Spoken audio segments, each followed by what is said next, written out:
अस्सलाम वालेकुम। आज हम बात करेंगे जाने जहाँ के 30 एपिसोड के बारे में। तो वीडियो शुरू करने से पहले हमारे चैनल को सब्सक्राइब कर लीजिए अगर अभी तक आपने नहीं किया, ताकि हमारी हर न्यू वीडियो आप तक पहुँच सके। यहाँ पर शहराम आता है और आकर महानूर को एक फ़ाइल देता है और कहता है कि ये तैमूर को तुम दे देना। महानूर कहती है कि क्यों, आपकी उनसे मुलाकात नहीं होती है, आप खुद उन्हें दे देना, लेकिन अगर आप चाहते हैं तो चलो मैं भी दे दूँगा।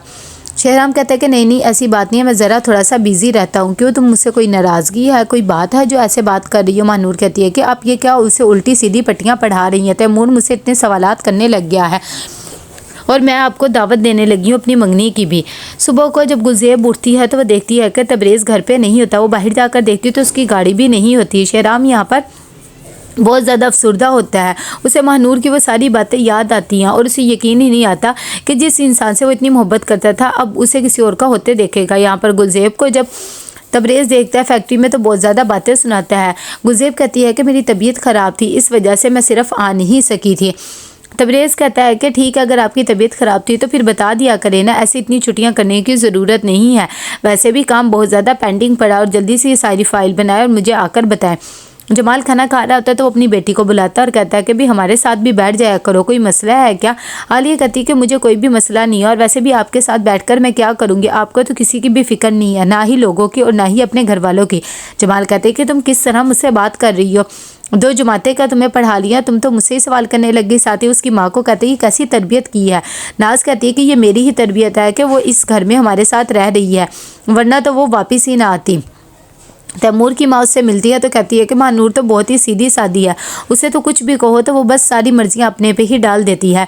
तैमूर कहता है कि हाँ, मैंने भी उनसे शादी के बारे में पूछा था, लेकिन उन्होंने कहा जो बड़े डिसाइड करेंगे वही सब कुछ होगा। इतनी देर में उसकी अम्मी को प्यास लगती है। वो एक दुकान पे रुकते हैं कि वहाँ पर उनकी नज़र कबीर पे पड़ जाती है। उसकी अम्मी जब उसे देखती तो कहती है कि फ़ौरन यहाँ से चलो, ऐसे लोगों के मुँह लगना ही नहीं चाहिए। कबीर भी जब उन्हें देखता है तो खामोश हो जाता है। तबरेज़ यहाँ पर गुलज़ेब को कहता है कि ये फैक्ट्री और यहाँ पर मैंने किसी को भी नहीं बताया, मेरे ख्याल से मैं तुम्हें बाहर ज़्यादा ही बोल लिया हूँ, लेकिन क्या करूँ, अभी ये काम ही करना होगा।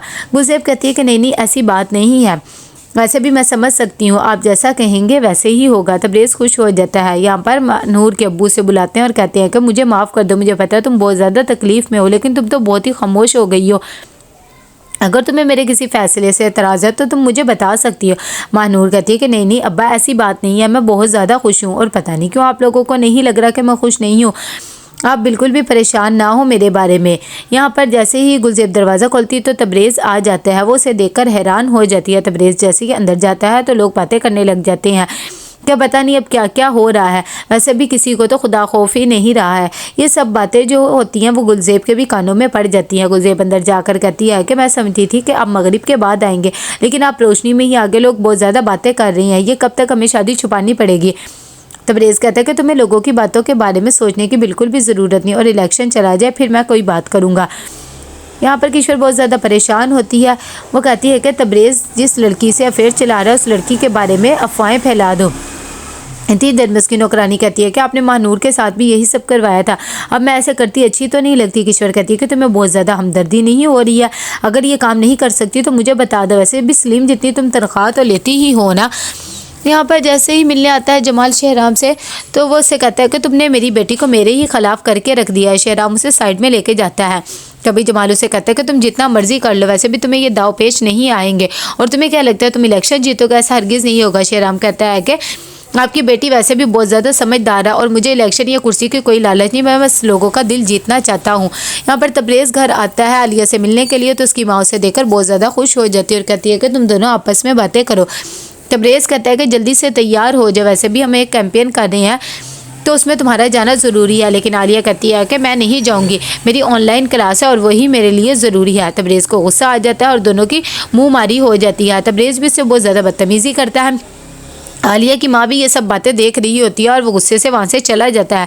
यहाँ पर आलिया कमरे में जाके अब्दुल को कॉल करती है और उसे कहती है कि तुम ठीक तो हो ना, आजकल कहाँ गायब रहते हो, कोई मैसेज कॉल ही नहीं करते। अब्दुल बेचारा बहुत ज़्यादा शर्मिंदा सा होता है और कहता है कि मैं तुम्हारा दोस्त नहीं हूँ क्योंकि मैं तुम्हारे साथ मुखलिस नहीं हूँ, और फ़ोन काट देता है। किशोर यहाँ पर खाने के टेबल पे आती है तो देखती कि कोई भी नहीं होता है। जब वो अब्दुल को बुलाती है तो वो भी नहीं होता। फ़ौरन किशोर बाहर जाती है और जाकर गार्ड से पूछती है कि क्या अब्दुल बाहर गया हुआ है और कितनी देर हो गई है। तभी गार्ड बताता है कि हाँ 1-2 घंटे हो गए हैं, अब्दुल साहब तो बाहर गए हुए हैं। ये देखकर किशोर परेशान सी हो जाती कि शहराम आता है, वो उसे बताती है कि अब्दुल गाड़ी भी नहीं लेकर गया, पता नहीं कहाँ चला गया। शहराम भी परेशान हो जाता है और कहता है कि मैं उसे ढूंढ के लाता हूँ। यहाँ पर वो जगह जगह उसे ढूंढता है कि एक जगह उसे अब्दुल मिल ही जाता है। वहाँ जाके कहते हैं कि तुम यहाँ पर क्या कर रहे हो, तुम्हें पता नहीं घर में सब कितना ज़्यादा परेशान हो रहे हैं। अब्दुल कहता है कि कोई भी परेशान नहीं हो रहा और मेरा वो घर नहीं है। शहराम उसे समझाता है और कहता है कि तुम्हें ऐसी बातें नहीं करनी चाहिए, वैसे भी आलिया बहुत ज़्यादा अच्छी लड़की, तुम उसके बारे में परेशान ना हो। अब्दुल कहता है कि मुझे बहुत ज़्यादा गिल्टी फील हो रही है कि मैंने उसके साथ अच्छा नहीं किया और पता नहीं वो घर है कि क्या, मेरे तो उसमें सांस घुटता है। यहाँ पर गुलजेब जब अपनी सब्ज़ी लेने आती है तो लोग फिर से बातें करने लग जाते हैं कि अब ऐसी ऐसी औरतें भी यहाँ पर आएंगी। खैर नाज जाती है आलिया के पास और जाकर उसे समझाती है और कहती है कि तुम्हें परेशान होने की ज़रूरत नहीं और अपने आप को अकेला कभी भी महसूस ना करना, मैं हमेशा तुम्हारे साथ हूँ।